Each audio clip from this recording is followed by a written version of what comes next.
কোটা সংস্কার আন্দোলনকারী সড়ক ও রেলপথ অবরোধ কর্মসূচির অংশ হিসেবে অবস্থান নিয়েছেন রাজধানীর শাহবাগে। সেখান থেকে সর্বশেষ অবস্থা জানাতে আমাদের সঙ্গে সংযুক্ত হয়েছেন সহকর্মী মনিরুল ইসলাম মিন্টু। মিন্টু, এখনকার কি অবস্থা, তাদের কর্মসূচির এখন কি চলছে?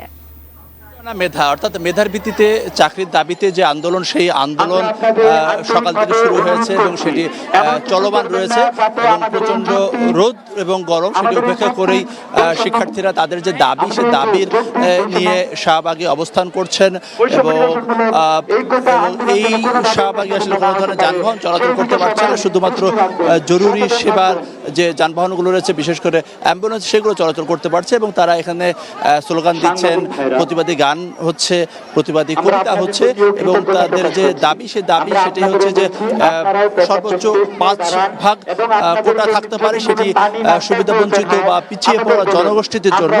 এছাড়া কোটা আর কোনো কোটা থাকতে পারবে না, এমন তাদের আসলে দাবি। এবং যদিও আজকে উচ্চ আদালতের একটি স্থগিতাদেশ রয়েছে, তবে আন্দোলনকারীরা তারা যেটা বলছেন যে তারা যে আইনের প্রতি শ্রদ্ধাশীল, তারা বিচার বিভাগের প্রতি শ্রদ্ধাশীল, কিন্তু তাদের যে দাবি সেটি সরকারের নির্বাহী বিভাগের কাছে। এবং সেক্ষেত্রে তারা বলছেন সরকারের উচ্চ মহল থেকে এই বিষয়ে একটি সুস্পষ্ট নির্দেশনা আসতে হবে।